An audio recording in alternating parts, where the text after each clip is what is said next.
The phone rang at exactly 3:07 p.m. Laura was standing in front of the living room mirror, adjusting her blazer before an online class that was supposed to start in 10 minutes.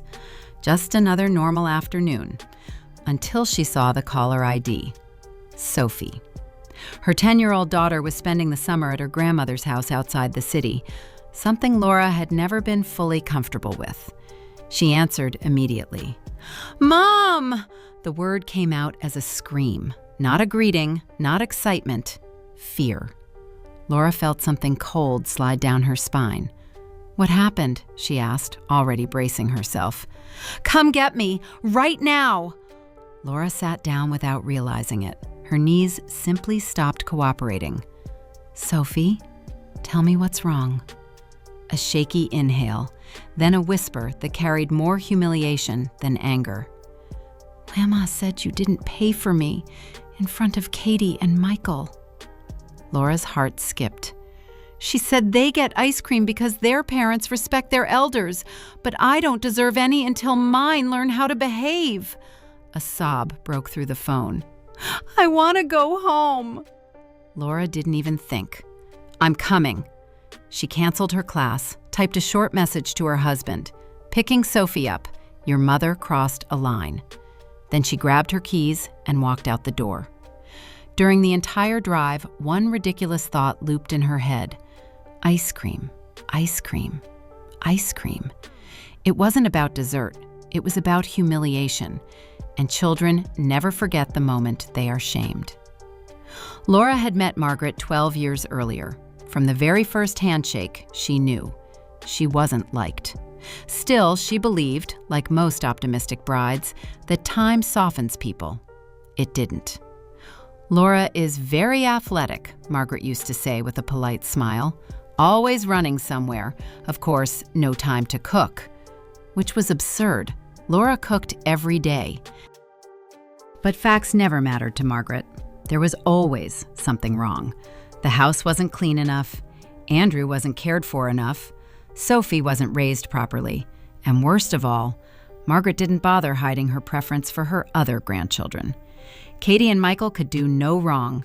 Sophie was always too chubby, too clumsy, too sensitive. Laura had tried talking to Andrew about it. "Mom just worries," he'd say. "You're overreacting. You're too emotional."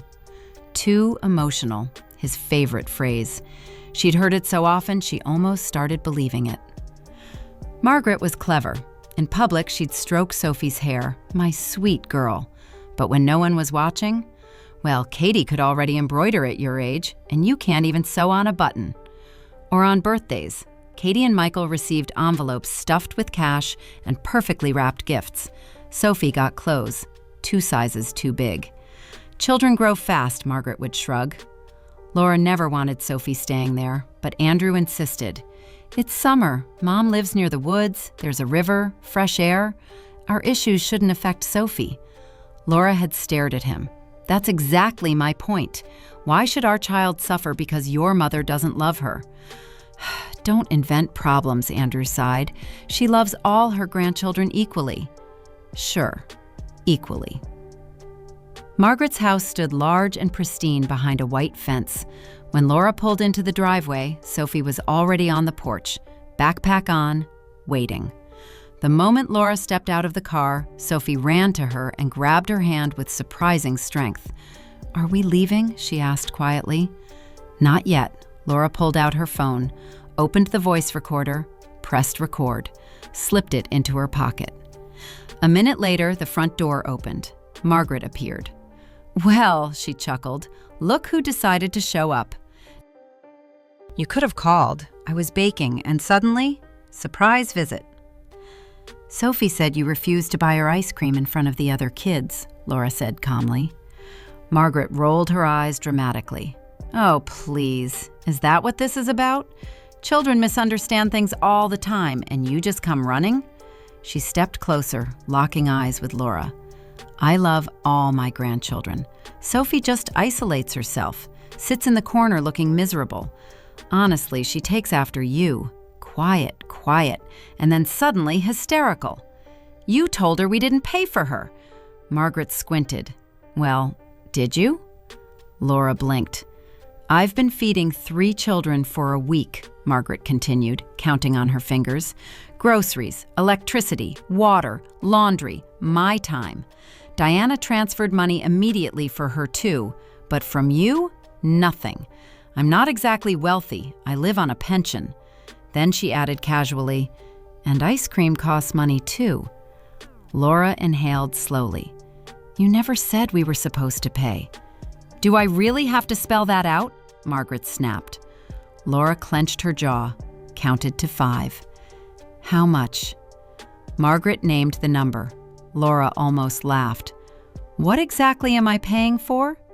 "Food is one thing, utilities another, wear and tear on the house." She lowered her voice. "And mattress depreciation." Laura stared. "The mattress? What?" "Well, mattresses don't last forever." Laura subtly checked her phone, still recording. "I'm not paying," she said evenly. "Sophie, get in the car." Margaret stepped forward. "So you barge into my home, insult me, and leave? And what about the vase your daughter broke? A family heirloom, by the way." "I didn't break it, it just fell," Sophie burst out. "It just fell." "Oh, yes," Margaret smirked. A vase that stood safely for 50 years suddenly jumped off the shelf. "Car, now," Laura repeated. As they walked away, Margaret shouted, "I'm calling Andrew. He'll hear how you speak to me." Laura turned once. "Go ahead." Andrew was waiting when they got home, arms crossed, face unreadable. Laura sent Sophie to her room before stepping into the kitchen. "Mom says you humiliated her," he began. Laura let out a slow breath. "And what about your mother telling our daughter she doesn't deserve ice cream because we didn't pay for her existence?" She pulled out her phone. "By the way, she sent us a bill, mattress included." Andrew blinked. "The mattress? What?" My reaction exactly. Silence stretched between them. "Well, kids do create expenses," he muttered. Laura gave a short laugh. "Maybe ask your sister if she actually pays Mom for Katie and Michael." Andrew looked uncomfortable. "I know you don't want to," Laura continued softly, "because you're afraid of what you'll find out." He opened his mouth, closed it again. "Mom says Sophie misunderstood." Laura pressed play. Margaret's voice filled the kitchen. Ice cream, payment, respect. Every word undeniable. When the recording ended, the silence felt heavier than before. "Well?" Laura asked quietly. "Still think I'm too emotional?" Andrew rubbed his face. "I need to talk to her." "Talk or don't," Laura replied. "But Sophie is never staying there again." He did talk to her, played the recording. Margaret listened, hung up. Minutes later, a message arrived. "So you chose them over your mother. Live with it." Andrew was still trying to process what broke that day. But Laura, for the first time in years, she feels something close to peace. And she hopes, truly hopes, that the silence from her mother-in-law lasts a very long time.